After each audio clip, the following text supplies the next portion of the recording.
The first day in 3 months that Emily Sutton didn't cry herself to sleep was the day after she decided to sell her hair to save what remained of her family. Dusty sunlight spilled through the cracked window of her family's small homestead outside Redemption, Arizona Territory, June 1878, illuminating the scissors in her trembling hands and her reflection in the tarnished mirror, haunted eyes in a gaunt face, framed by her one remaining beauty. A cascade of auburn hair that fell past her waist. 3 months since the fever took her parents. 3 weeks since she'd fed her little brother anything more substantial than watery broth. 3 days since the last of their stored flour had gone. Emily gathered her hair in one hand, took a deep breath, and began to cut. By the time she finished, the floor around her was covered in copper strands. Her reflection showed a stranger hollow-cheeked, with jagged, shoulder-length hair. But in her hands she held a thick bundle, tied with string surely worth enough for bread to last a week, maybe more. She tucked her remaining hair under her mother's old bonnet and kissed her sleeping brother's forehead. "I'll be back soon, Tommy, with real food." The 5-mile walk to town aged her another year, each step stirring dust that coated her threadbare dress. Redemption was busy that morning. A cattle drive had passed through, leaving cowboys with money to spend before they moved on. Emily kept her head down, clutching her bundle of hair, making her way toward the general store. Mr. Peterson, the storekeeper, was helping a customer when she entered. Emily waited, stomach churning, until the other patron left. "Mr. Peterson," she said, unwrapping her bundle. "I was hoping, that is, would you be willing to take this in trade for some flour and maybe a little salt pork?" The older man looked from the hair to her face, pity crossing his features. "Oh, Emily, I'm sorry for your troubles, but I've no use for hair. The wigmaker only comes through twice a year, and he was here last month. Please," she whispered, "even just a little bread." "My brother hasn't had a proper meal in." "I can't, child. Business is business." Emily swallowed hard. Perhaps someone else in town might. You could try Mrs. Halloway at the dress shop. Sometimes she buys bits and bobs for her creations." His voice softened. "I truly am sorry about your folks." Outside the store, Emily's vision blurred with unshed tears. The dress shop was at the far end of the street. She squared her shoulders and started walking, only to collide with someone rounding the corner. "Pardon me, madam," came a deep voice as strong hands steadied her. Emily looked up into the face of a tall cowboy, his features shadowed by his hat. "Excuse me," she mumbled, trying to step around him. "You dropped something?" He bent to retrieve her bundle of hair from the dusty boardwalk. When he held it out, Emily snatched it back, face burning with shame. "Thank you," she muttered, turning to leave. "Wait." His voice stopped her. "Are you selling that?" Emily couldn't bear to meet his eyes. "Yes, for food." The cowboy was silent for so long that Emily finally looked up. His face was thoughtful, not mocking as she'd feared. He appeared to be in his late 20s, with sun-weathered skin and kind eyes the color of weathered leather. "My name's Samuel Holcomb," he said finally. "Just got paid for 2 months' work on a cattle drive. Was fixing to get a proper meal at the hotel restaurant. Would you join me, miss?" "Sutton, Emily Sutton." She stepped back. "I don't accept charity, Mr. Holcomb." A smile touched his lips. "Not offering charity, offering a meal and conversation. Been talking to nothing but cows and grumpy cowboys for weeks. I'd consider it a kindness to have civilized company." Emily hesitated. Pride warred with hunger, not just her own, but Tommy's. "I can't. My brother is alone at our homestead. I need to bring him food." Samuel nodded slowly. "Tell you what, let me buy you both a proper meal. We can have the hotel pack something for your brother and you can tell me your story over supper."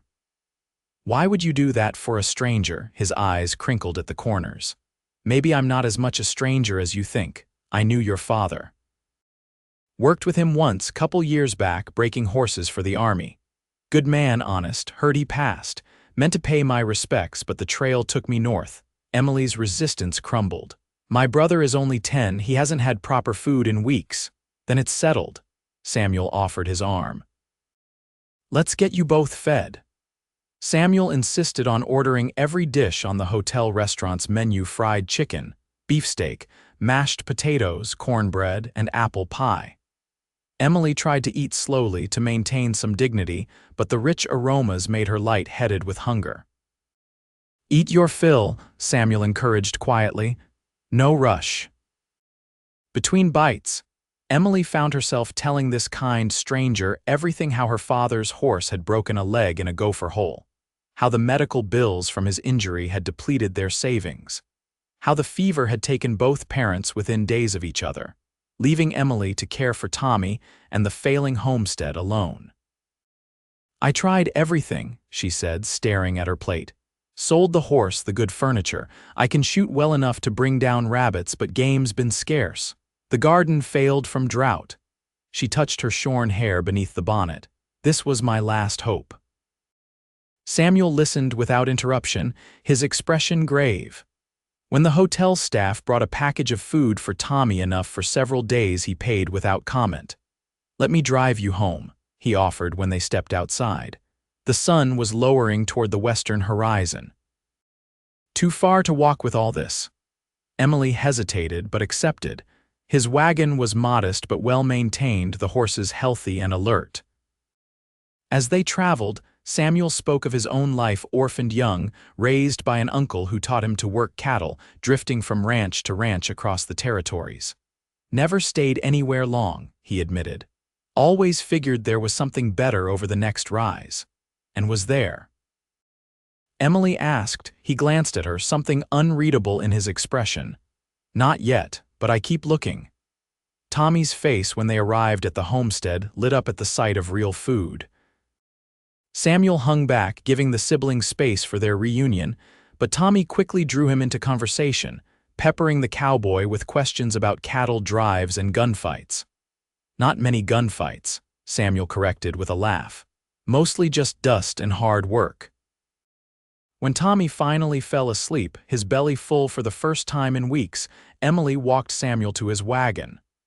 "I can never repay you for your kindness," she said softly. "No need." He hesitated, then added, "I'm staying in town a few days before heading south. If you'd permit me, I'd like to come by tomorrow. Your roof looks like it could use some patching before the summer rains." Emily's first instinct was to refuse, to protect what little pride she had left, but the memory of last year's leaks changed her mind. "We'd be grateful. But I insist on feeding you lunch at least."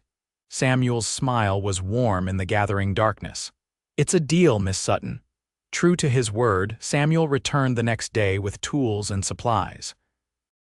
He worked tirelessly from dawn until dusk, not just on the roof, but on a dozen other repairs. The homestead desperately needed the broken well pump, the rotting porch steps, the stuck window that wouldn't open to catch the evening breeze.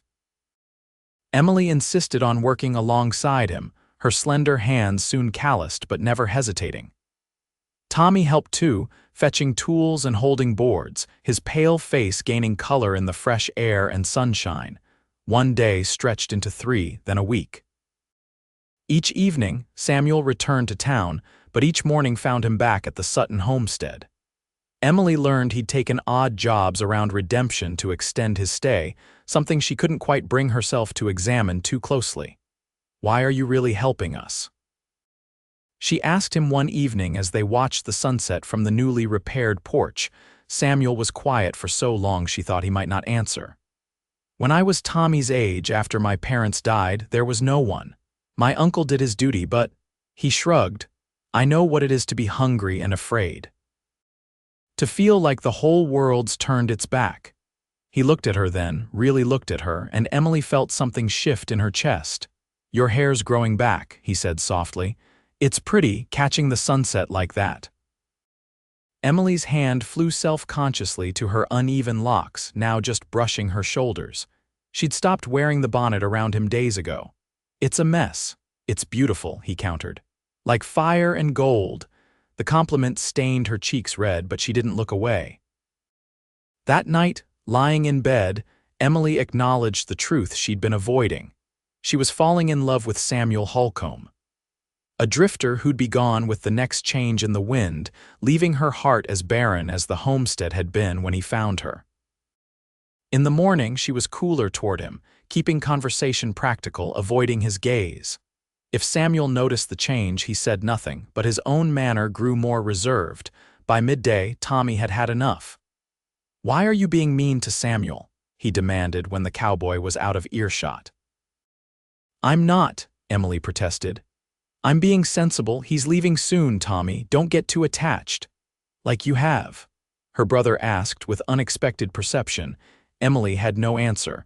That afternoon, a dust cloud on the horizon announced visitors, 3 riders approaching the homestead. Emily tensed, reaching for her father's rifle, but Samuel laid a gentle hand on her arm. "I know them," he said. "That's Ben Turner and his boys from the Diamond T, largest spread in the county." The riders reined in at the yard gate. The oldest, a white-haired man with piercing blue eyes, dismounted stiffly. "Holcomb," he greeted. "Heard you were making yourself useful out this way." Samuel nodded. "Mr. Turner, these are the Suttons, Emily and her brother Tommy." Turner's gaze swept over the homestead, noting the repairs. "Mrs. Holloway in town mentioned you folks were having a hard time." He cleared his throat. "My wife sent these." He nodded toward saddlebags that one of the younger men, his sons, Emily presumed was unloading. Inside were preserves, dried meat, flour, and other provisions enough for weeks. Emily's eyes stung with grateful tears. "Please thank Mrs. Turner," she managed. "This is incredibly kind." The old rancher looked uncomfortable with her gratitude. "There's something else. Need a new foreman at the Diamond T. My old one's moving to California. Job comes with a decent house, good pay." His eyes fixed on Samuel. "Folks say you've got a way with horses. Job's yours if you want it." Emily's heart sank even as Samuel's expression brightened. A foreman's position, the kind of stability a drifter like him must dream about. Now he would leave even sooner. "That's mighty generous," Samuel said. "I'd need to think on it." Turner nodded. "Take a day or two. We'll be in town till Friday." His eyes shifted to Emily. "Heard you're good with figures, Miss Sutton. Your father mentioned once you kept his books." "Diamond T needs help with accounts too. Part-time work, but pays fair." Emily stared at him in shock. Yes, I did our ledgers, but I couldn't possibly. You could bring the boy. Mrs. Turner's been complaining the house is too quiet since our youngest went east to school." After the Turners departed, Emily stood frozen, possibilities whirling through her mind.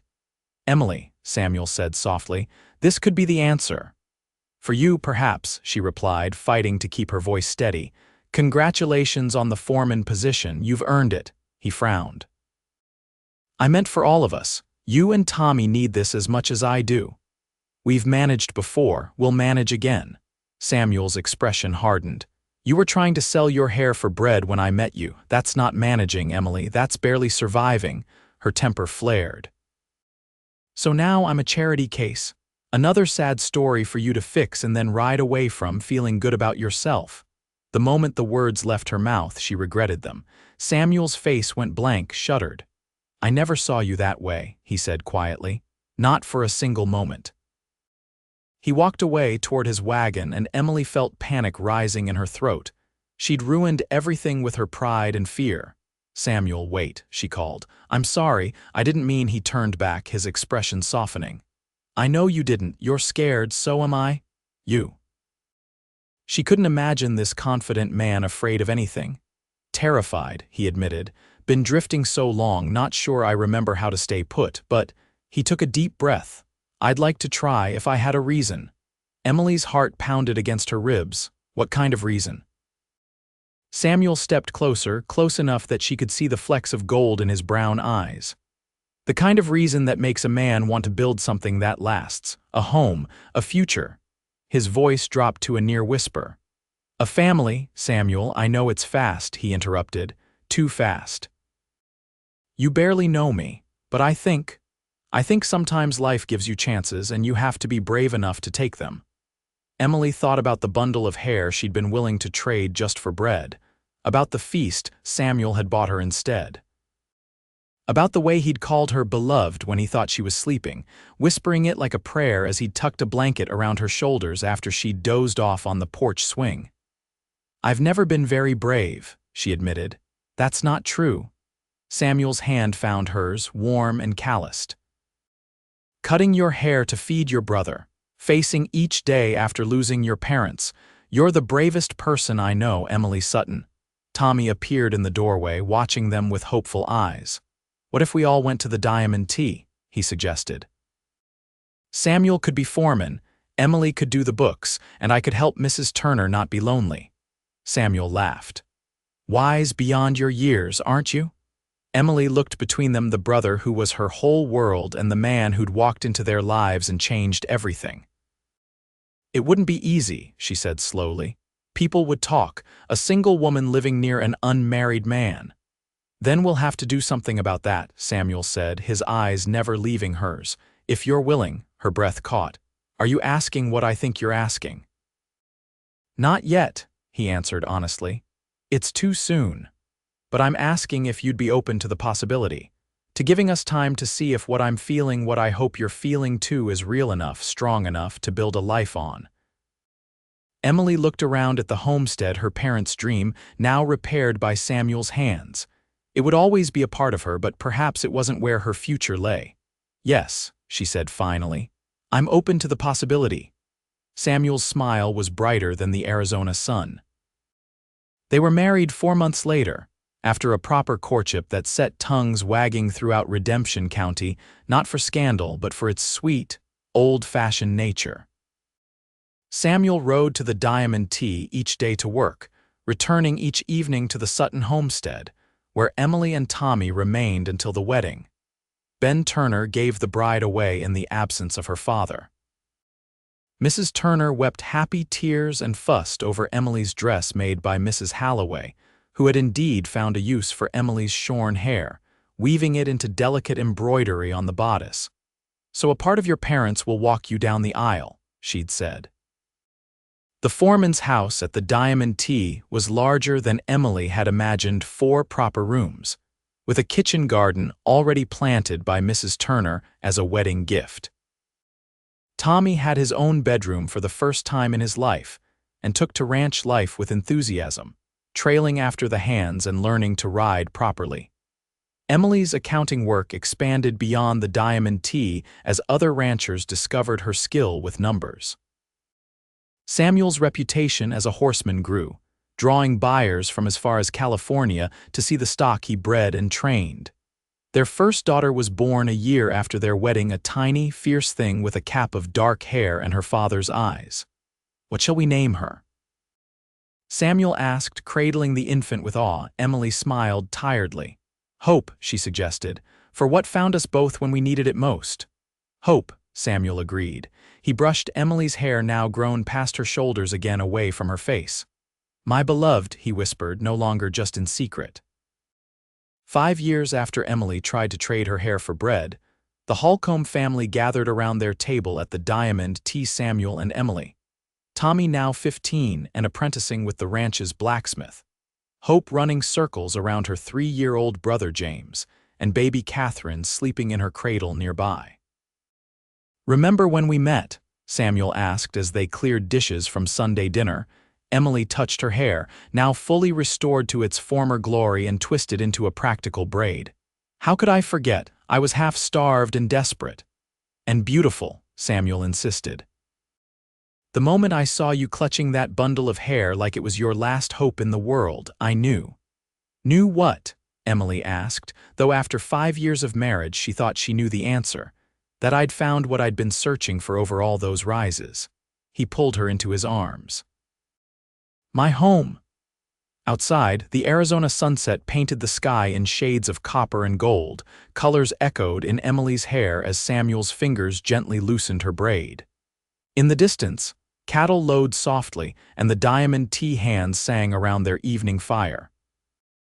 Emily leaned into her husband's embrace, thinking of the desperate young woman who had cut her hair for bread and found instead a feast of love that would sustain her all her days. "I love you, Samuel Holcomb," she whispered against his chest. "And I love you, my beloved," he answered. The familiar words of promise kept through seasons of plenty and lean, through joys and sorrows, through every sunrise they'd shared and every sunset yet to come. Together they stood, watching night fall over the land that had witnessed their journey from strangers to family, a journey that began with an act of desperation and a simple act of kindness, proving that sometimes, even in the wild harshness of the frontier, love could bloom and flourish, as enduring as the mountains on the horizon and as constant as the stars beginning to appear in the vast Arizona sky.